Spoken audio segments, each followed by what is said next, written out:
মাল বেয়া বস্তু নহয়, মাল ভাল বস্তু। অধিক খালে ভাতেও মানুহ মাৰিব, সঁচা কথা কৈছোঁ। অধিক ভাত খালে আপোনাক ভাতেও মানুহ মাৰিব। সেইকাৰণে কৈছোঁ মাল বেয়া বস্তু নহয়, ভাল বস্তু। আৰু মালৰ নিচাতেই সঁচা কথা কৈ পালে মই চিনি নাপাওঁ। হয়, ময়োতো গাইছোঁ, মই চিনি নাপাওঁ। ভিডিঅ'টো চাওক আৰু ভিডিঅ'টো চাই মন্তব্য দিবলৈ একদমেই নাপাহৰিব। ভিডিঅ'টো আৰম্ভ কৰি দিছোঁ, আপোনালোকে চাওক। আপুনি ৰাজীৱ শদিয়া ককাইদেউক চিনি পায় নাই? পাওঁ বাৰু, পায়। তেখেতৰ গীত শুনিছোঁ, পূৰ্বেও শুনিছোঁ, আচ্ছা এতিয়া বুলি নহয়, আচ্ছা। পূৰ্বেও শুনিছোঁ।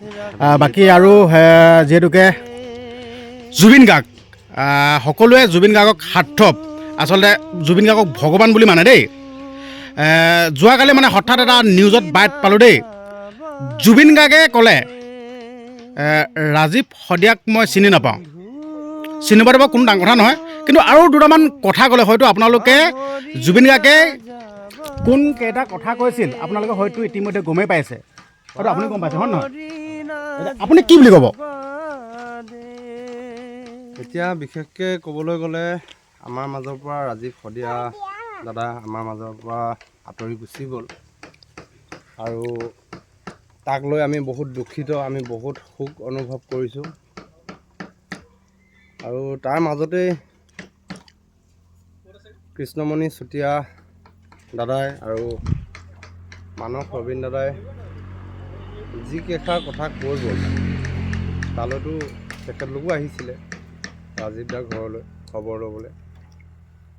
তাত আহি যিকেইটা কথা তেখেতলোকে ক'লেহি, বা বাকী অইন বহুত লোকে নিজৰ বক্তব্য দাঙি ধৰিছে, আৰু আমাৰ সকলোৰে মৰমৰ জুবিন দায়ো তাত বক্তব্য দিছে। মানে বক্তব্যটো সকলোৰে লগত পৃথক, মিলা নাই। তাকে লৈ অকণমান দুখ পাইছোঁ, যিহেতু আমি জুবিন দাক আমি নিজৰ তেজ মঙহতকৈও ডাঙৰ এটা সম্পদ, আমাৰ অসমৰ সম্পদ নহয় জানো? আমাৰ ককাই ভাই বুলি ক'লে মানে আমি কেনেকুৱা এটা বস্তু, আমি ইজনে আনজনক লৈ আমি নিজৰ দেহাও সেইটোতো অৰ্পণ কৰিব পাৰোঁ, ৰাইট। নিজৰ জীৱনটো আমি দি দিব পাৰোঁ জুবিন দাৰ কাৰণে হওক, বা এইটো 100%। অকল জুবিন দা বুলিয়ে নহয়, আমি সেইটোতো হাজাৰ হাজাৰজন ব্যক্তি আছে আমাৰ অসমখনক লৈ গৌৰৱ, অসমখনক লৈ নিজক শ্বহীদ কৰি গৈছে। সেইটোতো বহুতজন আজিৰ তাৰিখত নাই, আৰু এদিন জুবিন দাও যাবগৈ পৃথিৱীৰ পৰা, ময়ো যামগৈ, সেইটোতো তুমিও যাবা, চবেই এদিন যাবগৈ। কিন্তু হয়। অহংকাৰ বোলা বস্তুটো বৰ এটা ভাল নহয়। হয়। আৰু জুবিন দাক একো নকওঁ, তেখেতটো আমাতকৈ বহুত জ্যেষ্ঠ। মই নিজকে বাৰে বাৰে কওঁ যে মই নিজক এটা পোক পতংগতকৈ মই বেছি বুলি নেভাবোঁ কেতিয়াও। আৰু সেয়ে দুখ লাগিছে কিছুমান কথা, ডাঙৰ ডাঙৰ লোকসকলে যদি আমাক সৰু সৰু মানুহবোৰত যদি আঘাত পোৱাকৈ, অন্তৰত আঘাত পোৱাকৈ যদি কিছুমান লোকে যদি কথা কয়, জুবিন দাৰ কথাই নকওঁ, বাকীসকলেও যে নকওক ভৱিষ্যতলৈ, সেয়ে কামনা কৰোঁ। আৰু যি ৰাজীৱ দাৰ যিবোৰ পষ্ট পালোঁ, জুবিন দাৰ কেই তাৰিখে গা বেয়া আছিলে জানো, জুবিন দাক মই কমেণ্ট কোনোবা এটা ভিডিঅ'ত কৰিছিলোঁ নেকি, হয়, ভিডিঅ'তে নে ফটোতে কৰিছিলোঁ নাজানো, মইতো কৰিছিলোঁ 100%, এইটো মোৰ বিশ্বাস আছে। আৰু ৰাজীৱ দায়ো জুবিন দাক লৈ ঈশ্বৰৰ ওচৰত প্ৰাৰ্থনা জনাইছিলে, এটা কমেণ্ট পাইছোঁ। ৰাইট, মই পষ্ট পাইছোঁ যেন সোনকালে ভাল হ'ব লাগে, ভগৱন্তৰ ওচৰত প্ৰাৰ্থনা কৰিছোঁ, তেনেকৈ বুলি আছিল। তেনেকৈ আছিলে। আৰু সেই কমেণ্টটোক বা পষ্টটোক লৈ পেলাই, ৰাজীৱ দাৰ যিটো পষ্ট, সেই পষ্টটোক লৈ আজি জুবিন দাৰ কমেণ্টটো বা ভাষ্যটো আকাশ পাতাল পাৰ্থক্য। যিজন জুবিন দাৰ গান শুনি আমি পাগল হৈ যাওঁ, ৰাইট, নিজকে নিজে চিনি নোপোৱা হৈ যাওঁ, হয়, কেতিয়াবা আমি অন্য যাৰ তাৰ ঠাইত আমি নিজকে থিয় দিয়াবলগীয়া হয়। আৰু সেই জুবিন দাই যদি আমাক আঘাত লগাকৈ কিছুমান কথা কয়, তেতিয়া বিশেষকৈ মোৰ ব্যক্তিগত ফালৰ পৰা মই ক'বলৈ গৈছোঁ, হয়, মই আনকো তেনেকৈ কৈ পোৱা নাই, আৰু ভৱিষ্যতলৈ নকওঁ বুলিয়ে ভাবিছোঁ। আৰু যাতে কেতিয়াও তেনেকৈ মানুহৰ প্ৰতি বেয়া ভাৱ লৈ পেলাই বুলি নকওঁ, মানুহৰ প্ৰতি অহংকাৰ ভাৱ লৈ পেলাই নিজকে বহুত ডাঙৰ বুলি ভাবিও লাভ নাই। আপুনি বহুত ডাঙৰ। জুবিন দাক ডাইৰেক্টলি ক'বলৈ গ'লে আপুনি বহুত ডাঙৰ মানুহ। আৰু আপোনাৰ দৰে এজন ব্যক্তিয়ে যদি আমাক এনেকৈ কয় বহুত আঘাত পাওঁ। আৰু বহুত লোকে আঘাত পাইছে আৰু বহুত লোকে আপোনাক ছাপোৰ্ট কৰোঁ আমি সকলোৱে মিলি। হয় নি? ৰ'বা দেই, মই কথা অকণমান কৈ আছোঁ, পাছতকৈ কথা পাতিম তোমাৰ লগত। সেয়ে জুবিন দাক অনুৰোধ জনাইছোঁ, আপুনি মই কেইদিননো জীয়াই থাকিম। মৰমেৰে যেনেকৈ আপুনি গানেৰে আমাক মুগ্ধ কৰোৱায়, সেই তেনেকৈ আপুনি কথাৰেও আপোনাৰ মৰম চেনেহেৰেও ব্যৱহাৰেও আমাক ঠিক তেনেকৈ মুগ্ধ কৰাব, ভাল লাগিব। আৰু আমি নৱপ্ৰজন্মক ভাল এটা শিক্ষা যাতে দি যাব পাৰোঁ। আমাৰতো একোৱেই নাই, আমি সাধাৰণ, মই ক'লোঁ নহয় মানুহ বুলি মই নিজকে চিনাকি নিদিওঁ বুলি। আৰু সেইবাবে কৈছোঁ, আপোনালোক মানুহ বুলি চিনাকি হ'ল এই পৃথিৱীত, অসমখনৰ কথা নকওঁ, এই পৃথিৱীত আপোনালোক চিনাক্ত। আমিবোৰ মানুহ বুলি ক'বলৈ আমাৰ লাজ লাগে। মোৰ নিজৰ লাজ লাগে, মই আনৰ কথা ক'বলৈ নাযাওঁ, মোৰ নিজৰ লাজ লাগে। আৰু সেই অন্তৰত দুখ পোৱাকৈ কিছুমান কথা নক'ব। সৰু সৰু অন্তৰ থাকে, সেইবোৰে। আজি ৰাজীৱ দাৰ অন্তৰখন বহুত ডাঙৰ নহয়, মানে অন্তৰখন বহুত ডাঙৰ, বহল অন্তৰৰ মানুহ। হয়। কিন্তু মানুহৰ পাৰ্টছবোৰ চাগে একেই থাকে। হয়। আজি অন্তৰৰ লগত কিছুমান বস্তু পাৰ্টছৰ লগত যোগাযোগ সম্পৰ্ক থাকে। ঠিক তেনেধৰণে মানুহৰ হাৰ্ট এটেকটো কিয় হয়, সেই তাৰো এটা ডাঙৰ মিনিং আছে। প্ৰত্যেকটো বস্তুৰে এটা এটা মিনিং থাকেই, সেইটো 100%। আজি মই কিবা এটা কৈ আছোঁ, তাৰো মিনিং আছে। মই কিবা এটা কৰি আছোঁ, তাৰো মিনিং আছে। আজি তুমি মোৰ ঘৰলৈ ফুৰিবলৈ আহিছা, তাৰো কিবা এটা নিশ্চয় কাৰণ আছে, নাই জানো? ৰাইট। সেই কাৰণ প্ৰতিটো ক্ষেত্ৰতে থাকে। আৰু সেয়ে আপোনাক কিনো ক'ম, নকওঁ আৰু। বাকী আৰু হেৰি নহয়, ভূপেন হাজৰিকাৰ পাছতে আমি দ্বিতীয়জন নাম লওঁ জুবিন গাৰ্গৰ কথা, হয় নাই? তো মই জুবিন গাৰ্গক দেউতাক বুলি কৈছোঁ দেই। শিল্পী জগতৰ এতিয়া যিহেতুকে ভূপেন দা বৰ্তমান জীৱিত অৱস্থাত নাই, কিন্তু ভূপেন হাজৰিকা বৰ্তমান জীয়াই আছে, খালি জীৱিত অৱস্থাত নাই, হয় নে নহয়? তো জুবিন গাৰ্গক আমি বাপেক বুলি কৈছোঁ। বাপেকে নিজৰ সন্তানক চিনি নাপাওঁ বুলি কৈ দিয়াটো আপুনি কি ক'ব? বাপেকে নিজৰ সন্তানক চিনি নাপাওঁ বুলি কৈ দিয়াটো, বাপেকেতো নিজৰ সন্তানকতো চিনি নাপাওঁ বুলি ক'ব নোৱাৰে, বাপেকেতো সন্তানক চিনি পাবই লাগিব। চাগে নিচাত চিনি নোপোৱা হৈ গৈছে বুলি ক'ব লাগিব এতিয়া, আমাৰ গাঁৱলীয়া ভাষাত ক'বলৈ গ'লে। তেখেতেতো মদ খায় বুলি চবেই জানে, সেই পৃথিৱীখনে জানে। আৰু সেই মদৰ নিচাতে চাগে কৈ পালে, আৰু নক'ব তেনেকৈ। দুখ লাগিছে। আৰু এটা কথা চিন্তা কৰক, যেতিয়া আমাৰ সন্তান এটি যেতিয়া জন্ম হয়, আমি সকলোৱে আনন্দ কৰোঁ, হয় নহয়? সন্তান জন্ম হ'লে চবেই আনন্দ কৰে, কোনোবাই কান্দে জানো? নেকান্দে নহয়, হয় নহয়? ঠিক তেনেদৰে যেতিয়া আমি মৃত্যু হওঁ, মৃত্যু হ'লে সকলোৱে কান্দে, দুখ প্ৰকাশ কৰে, হয় নহয়? আৰু এনে কিছুমান মৃত্যু আছে, সেই কিছুমান মৃত্যুত আমি কেতিয়াবা শুনো দেই, যেন আজি আমুক মৰিছে, ভালেই হ'ল দিয়ক সি মৰিলে, শুনো না আমি? শুনো। সেই বস্তুটো কেতিয়াও হ'ব নালাগে, হয় নহয়? আৰু এতিয়া মন কৰক আপুনি, ৰাজীৱ শইকীয়া ককাইদেউ মৃত্যু হ'ল, আজি অসমবাসীৰ ৰাইজে কান্দিছে। আজি এটাই কথা মই শেষত কওঁ, এইটোৱে, যাতে নিজৰ ঘৰত যদি খাবলৈও নাথাকে, মোৰ ঘৰত যদি মোৰ খাবলৈও নাই এসাঁজ ভাত, মই কিন্তু পিৰালি কাষৰ মানুহঘৰক কেতিয়াও মই জানিবলৈ নিদিওঁ যে মোৰ ঘৰত খাবলৈ একোৱেই নাই। মই নিজৰ পেটত লাগিলে গামোচা বান্ধি থাকিম, তথাপিও আনন্দত থাকিম, সুখৰ আৰু শান্তিৰ মাজত থাকিম, নিজৰ পৰিয়ালটোক লৈ যি পাইছোঁ তাকে খাম, কিন্তু এই কাষৰ ঘৰক জানিবলৈ নিদিওঁ। সেয়ে তেনেকৈ আমাৰ নিজৰ যি খামখিয়ালিখিনি হৈ আছে আমাৰ অসমীয়াৰ মাজত, যিখিনি গান ৰাজীৱ দাই গাই থৈ গ'ল, সেই গানখিনিক আমি ফ'ল' কৰা নাই এতিয়া, মই দেখা। সেই গানখিনিৰ বিৰুদ্ধে আমি গৈ আছোঁ। আমি সমূহ অসমবাসীয়ে, আমি যিমান আমি ককাই ভাই আছোঁ, গোটেই ককাই ভাইখিনি একগোট হৈ আমি এটা হওঁ, আমি সেই ৰাজীৱ দাৰ সুধাকণ্ঠ ভূপেন হাজৰিকাদেৱৰ আৰু অন্যান্য শিল্পীসমূহ আছে, তেখেতলোকে ডাইৰেক্টলি গালি দি মুখেৰে কথা কৈ নুবুজায়, তেতিয়াতো বেয়া হ'ব। আপোনাক যদি গালি দি বুজাওঁ, সেইটোতো ভালকৈ বুজালেও মানুহে বেয়া পায়, গালি দি বুজালে আৰুতো বেয়া পাব। হয়, সেইবাবে অকণমান চাইলেণ্ট থাকক, ঠিক আছে অঞ্জক হা। সেইবাবে গানেৰে তেখেতলোকে আমাক বুজাবলৈ গৈছে, হয়, আমাক গানেৰে কিছুমান কথা বুজাবলৈ চেষ্টা কৰিছে। সেয়ে সকলো কথা আমি আনক দেখুৱাই লাভ নাই আৰু পৰে আশ পাব। সেই পৰে আশ পোৱা কামবোৰ আমি কেতিয়াও কৰিব নালাগে। আমি সকলো ককাই ভাই, ইয়াত কোনো অসমীয়া, নেপালী, বঙালী কথা নাই, আমাৰ ইয়াত সকলো মিক্সেই হৈ আছোঁ, অলৰেডি মিক্স হৈ গ'লোঁ। হয়, আৰু ইয়াক অসমখনক পুনৰ বৰ অসমলৈ পৰিণত কৰিব কোনো এজন ব্যক্তিয়ে নোৱাৰে আৰু এইটো সম্ভৱ নহয়। ফাটি যোৱা বাঁহ কেতিয়াও জোৰা দিব নোৱাৰে, ভাঙি যোৱা চিচা কেতিয়াও জোৰা দিব নোৱাৰে, এইবোৰ সম্ভৱ নহয়, ইম্পচিবল কিছুমান কথা আমি পচিবল কৰিবলৈ চালে নহ'ব। কিন্তু আমি যিবোৰ ভুল হৈ গ'ল, যিবোৰ ভুলত আমাৰ গ্লাছখন ভাঙিছিলে, যিটো ভুলত আমাৰ বাঁহটো ফাটিছিলে, সেই ভুলবোৰ আমি দুনাই কৰিব নালাগে বুলি আমি ভাবোঁ। আৰু ৰাজীৱ শদিয়া দাদালৈ বহুত ধন্যবাদ। আপুনি যে ইমানখিনি আমাক দি থৈ গ'ল আৰু আপোনাক চিনি নোপোৱাকৈ যে, ৰাইজে চিনি নোপোৱাকৈ যে আমাৰ মাজৰ পৰা আপুনি আঁতৰি গ'ল, বহুত দুখ পাইছোঁ, ইমানেই দুখ পাইছোঁ মানে কি বুলি ক'ম, বুজাবলৈ ভাষা নাই।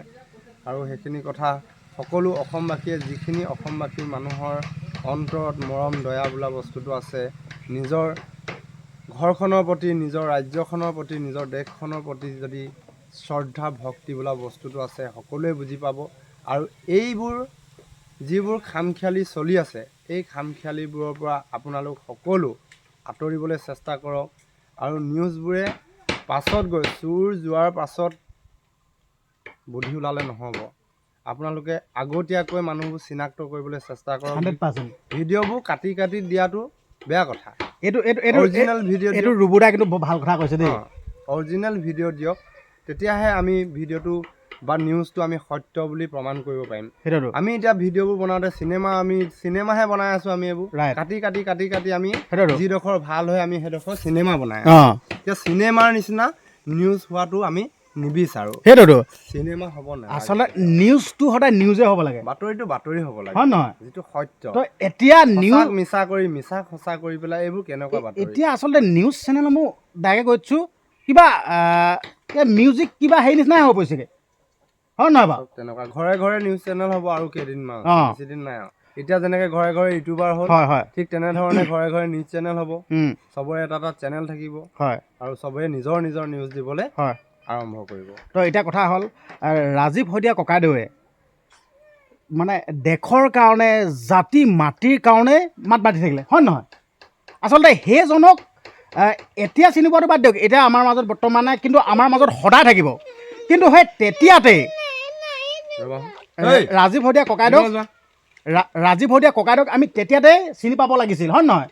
তো এতিয়া কিছুমানে কৈ থাকে ছ'চিয়েল মিডিয়াটোত অকল মানে সস্তীয়া জনপ্ৰিয়তা, মানে ধৰি লওক কিছুমান এনেকুৱা সস্তীয়া জনপ্ৰিয়তাবিলাক ওলাইতো, ধৰি লওক সেইবিলাক মানে ফকতীয়া ভিডিঅ' বনাইছোঁ, আমুক ভিডিঅ' তেনেকৈ বুলি কয়। কিন্তু ৰাজীৱ শইকীয়া ককাইদেউতো তেনেকুৱা কাম কৰা নাছিল।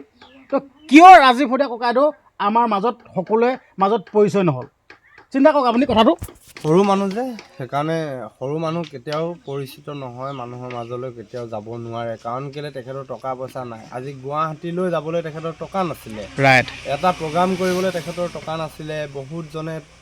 বহুতজনৰ ওচৰত হাত পাতিছিলে, কিছুমানে দিছিলে, কিছুমানে দিব নোৱাৰিছিলে। তেনেকুৱা বহুত প্ৰমাণ আছে। আজি মোক এজনে ফোন কৰিলে মাৰ্ঘেৰিটাৰ পৰা, তেখেতো এজন ইউটিউবাৰে, আৰু তেখেতে যিখিনি কথা ক'লে, যিখিনি প্ৰকাশ কৰিছে মনৰ কথাখিনি, দুখ লাগিছে। পঢ়ি শেষেই নহয়, কিন্তু এনেকুৱা লাগিছে যেন মানুহজন গুচি গ'ল, মানুহজন থকা হ'লে, ইয়াৰ মাজতে লগ পাই যোৱা হ'লে, তেনেকুৱা যেন অনুভৱ হয়। সেই দুখবোৰ আমি পাহৰিব নোৱাৰা নিচিনা কিছুমান দুখ আমি পালোঁ এইকেইদিনত, বিহু কেইদিনতে একদম বহুত দুখ লাগিলে। আৰু তেনেকুৱা নহওক, সৰু সুৰা মানুহবোৰক আগবঢ়াই লৈ যাবলৈ চেষ্টা কৰক। যিসকলৰ প্ৰতিভা আছে, প্ৰতিভা নথকাসকলৰ কথা নকওঁ, যিসকলৰ প্ৰতিভা আছে সেইসকলক ভালদৰে আগবঢ়াই লৈ যাবলৈ চেষ্টা Right. কৰিব ৰাইজে। মানে ছ'চিয়েল মিডিয়া প্লেটফৰ্মটো এনেকুৱা পাৱাৰ আছে, হয় হয় নহয়? হয় এনেকুৱা পাৱাৰ আছে, যোনসমূহ প্ৰতিভা থকা লোক আছে, যোনসকলে দেশৰ কাৰণে, জাতি মাটিৰ কাৰণে মাত মাতি আছে, সেই সকলক ৰাইজৰ মাজলৈ লৈ আহিব লাগে, হয় নহয়? হয়। তো সস্তীয়া জনপ্ৰিয়তাবিলাকক বেছি আগলৈ লৈ আহে। মই কিন্তু নাম নকওঁ, হ'লেও কিন্তু কৈ দিছোঁ, কিবা পেপে হয় নহয়? এইবোৰ কিছুমানৰ কথা কৈতো লাভেই নাই বাৰু, নকওঁ পেপে নাম কাৰো আজি ছ'চিয়েল মিডিয়া জগতখনত সকলোকে বিয়পাই দিয়াৰ কাৰণে চিনি পালে। পেপে আপোনালোকে হয়তো গমেই পাইছে, মই নাম কোৱা নাই। পেপে কেনেকৈ ৰাইজৰ মাজত আহিলে? ছ'চিয়েল মিডিয়াৰ যোগেদি আহিলে, হয় নহয়?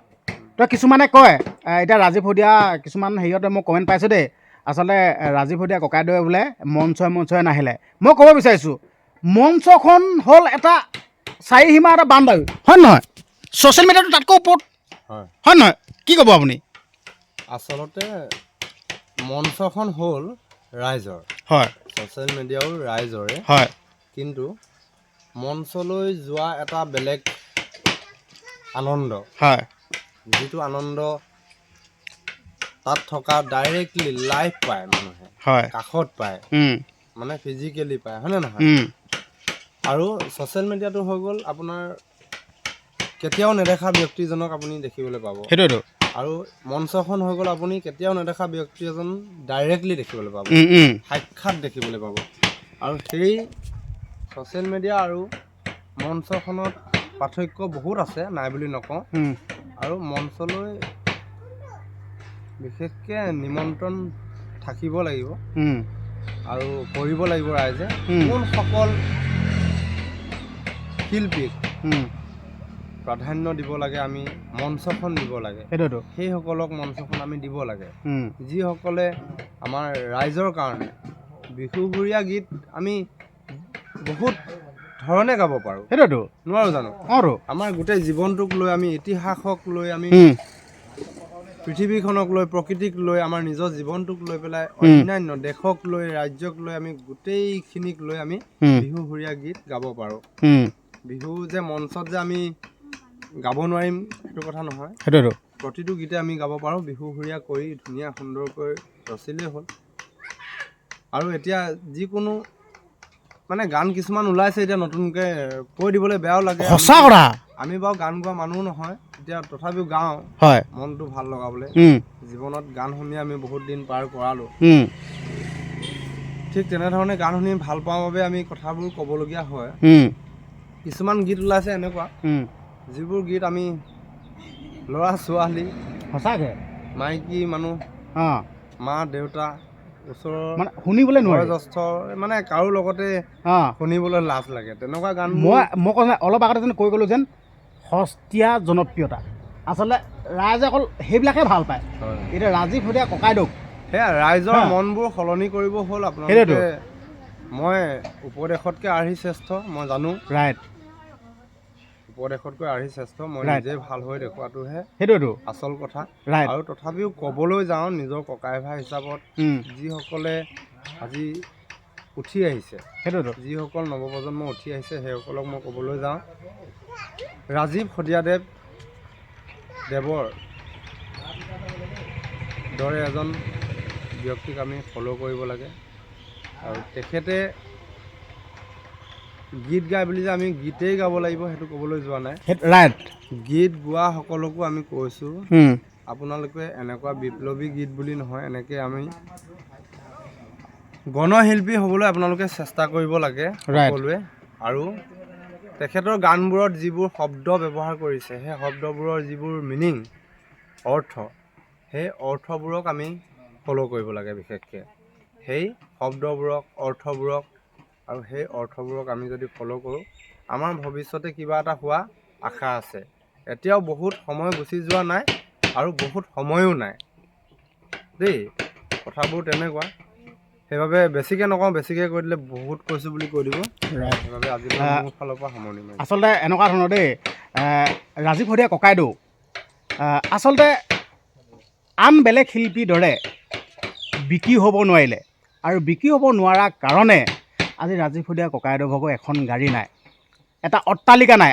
আজি বৰ্তমান সময়ত যোনসকল শিল্পী আছে, আপুনি সকলোৱে এখন এখন VIP গাড়ী পাব, এটা অট্টালিকা পাব, কিন্তু ৰাজীৱ শদিয়া ককাইদেৱে কিন্তু আমাৰ মানুহৰ বাবে গীত গালে, ৰাইজৰ বাবে গীত গালে, জাতি মাটি ভেটিৰ কাৰণে মাত মাতিলে, কিন্তু তেনে এজন শিল্পী একো নাই। সেইটোৱে মই ক'লোঁ নহয়, প্ৰত্যেকে ৰাজীৱ দাৰ দৰে গীত গাব নোৱাৰে, নোলাব। লাখৰ ভিতৰতো এজন ওলোৱাটো আশা কম। ৰাজীৱ দাৰ দৰে সকলোৱে গীত গাব নোৱাৰে বুলি মোৰ ফালৰ পৰা মই কৈছোঁ। লাখতো এজন নোলাব, যিহেতু এইবোৰ গান এনেই নহয়, অন্তৰৰ পৰা, মগজুৰ পৰা, তেজৰ পৰা, জীৱনক লৈ বহুতখিনি তাত যোগ হ'ব। তাৰ পাছতহে এনেকুৱা কিছুমান গীত মানুহে গাব পাৰে। অন্তৰেদি গাব লাগিব, হৃদয় উজাৰি, হিয়া উজাৰি গাব লাগিব, তেতিয়াহে এই গানবোৰ ফুটি উঠিব। আৰু সেই তেনেধৰণৰ গীত এটি গোৱাটো ইমান সহজ কথা নহয়। আৰু সেয়ে বেছিকৈ নকওঁ, আৰু ৰাজীৱ দাক মোৰ ফালৰ পৰা য'তেই আছে আপুনি ভালে কুশলে থাকক, আৰু আপোনাৰ আত্মাই চিৰ শান্তি লাভ কৰক, তাৰে কামনা কৰিছোঁ। আৰু আপোনাক শ্ৰদ্ধাঞ্জলি জনাই আপোনাৰ গীত এটি মই অকণমান ৰাইজৰ মাজলৈ প্ৰেৰণ কৰিব বিচাৰিছোঁ, আৰু সকলোৱে যাতে মৰম চেনেহ আশীৰ্বাদ কৰে। বন্ধু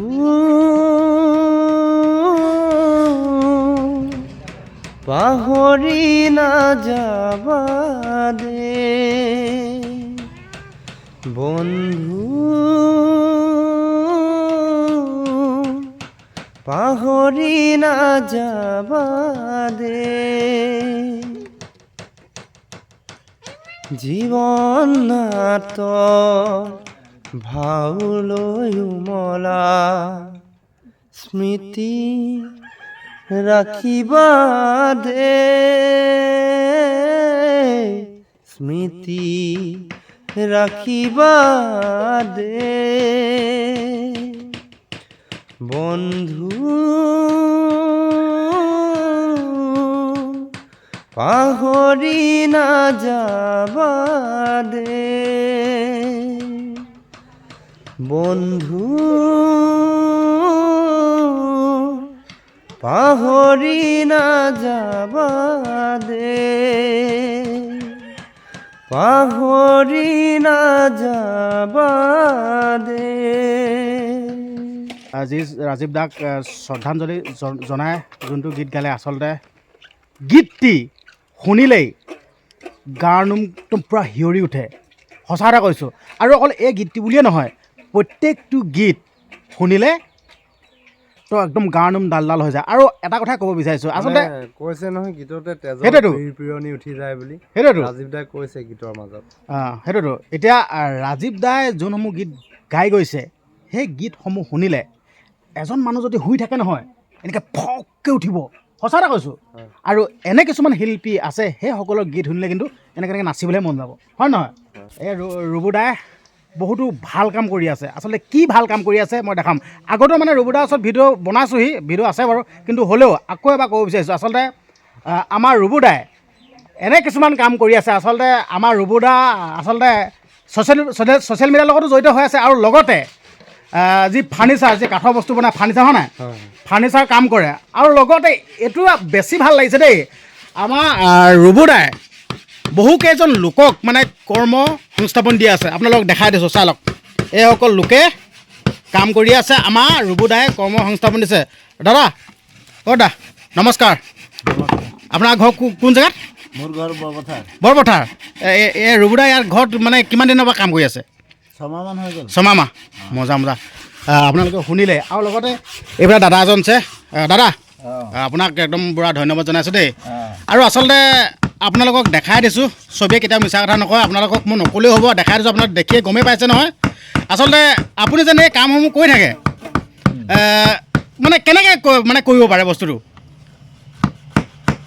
কৰোঁ আৰু সঁচাকৈ দেই ৰুবুদা, আচলতে এনে কিছুমান লোক আছে যি শৰীৰৰ ফালৰ পৰা সম্পূৰ্ণ সুস্থ কিন্তু সেইসকল লোকে এনেকুৱাই কিছুমান বদমাচি কাম কৰি থাকে হয় নহয় ৰবুদা কিন্তু এইজনলৈ আপোনালোকে চাওক এইজনৰ পৰা শিকিব লগা বহুত আছে তো আপোনাক মানে ধন্যবাদ জনাইছোঁ আপোনাৰ মানে ধৰি লওক স্বাস্থ্য মানে ভাল হৈ থকাটো বিচাৰিছোঁ বাকী আপুনি একদম পূৰা ধুনীয়া কাম কৰি থাকক আৰু বিশেষকৈ ধন্যবাদ দিব লাগিব আমাৰ ৰবুদাক যিয়ে কৰ্ম সংস্থাপন দি আছে আৰু এজন আছে দাদা নমস্কাৰ দেই মজা মজা বাকী ইয়াতে কাম লাগি আছে ন তো আপোনালোকক দেখাই দিছোঁ ৰবুদা ঘৰ হ'ল চুঙাজনত পৰিৱেশটো অলপ দেখাই দিছোঁ চাই লওক মানে এখন মানে গাঁও হয় একদম ধুনীয়াকৈ চাই লওক না একদম এইবিলাক তামোল গছেই চাবনে মানে একদম পূৰা সুন্দৰ পৰিৱেশ এইফালে ৰাস্তা দি মানুহো গৈ থাকে আপোনালোকক দেখাই দিছোঁ একদম ধুনীয়াকৈ গৈ থাকে আৰু চাই লওক এটা সুন্দৰ এটা পৰিৱেশ চাই লওক দেখাই দিছোঁ বাকী ৰবুদা ভাল লাগিল দেই বাকী আমাৰ কণমানিটোৰ কথা ক'বই নালাগে আৰু আমাৰ কণমানিটোৰ কথা ক'বই নালাগে আৰু লগতে ৰবুদাই কণমানিটিক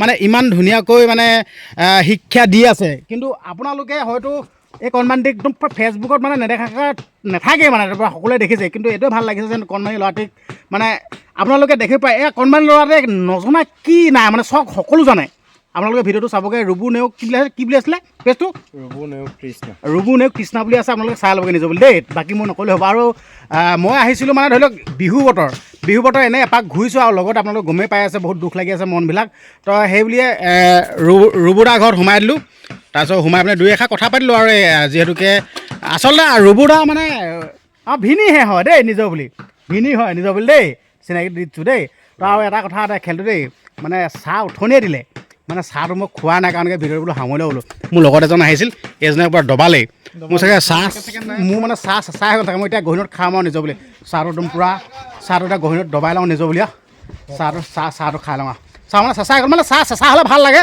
একে সুধা মাৰি পাৰি মানে সেইটো বেছি ভাল লাগে তো মানে চাহটো খাই আৰু আপোনালোকৰ আগতে দেখাইছোঁ দেই এইফালে আপোনাৰ চানা কাচি পিঠা এইটো পকা মিঠৈ নে তিলৰ লাও তো আপোনালোকে গমেই পায় আমাৰ বিহু হ'লে মানে ধৰি লওক আমাৰ একদম এইবিলাক কাচি পিঠা থাকে চানা থাকে চাহপানী দেখা নাই বাৰু নিজৰ বুলি কিবা খোৱা নোখোৱা তো মই এতিয়া গহীনত চাহপানীটো খাই লওঁ নিজৰ বুলি আৰু চাহটো মই খাই লওঁ দেই নিজৰ বুলি আৰু বঢ়িয়া ঠিক আছে হ'ব দিয়ক ভিডিঅ'টো ইমানখিনি আছিল আৰু আপোনালোকক ভিডিঅ'টো ইমান পৰা চাই থকাৰ বাবে বহুত বহুত ধন্যবাদ জনাইছোঁ আৰু ভিডিঅ'টো আপোনালোকে সম্পূৰ্ণ চালে আমি কি ওপৰত কথাখিনি পাতিলোঁ আপোনালোকে গমেই পালে আপোনালোকক অনুৰোধ কৰিছোঁ এটা কমেণ্ট কৰিবলৈ একদমেই নাপাহৰিব ধন্যবাদ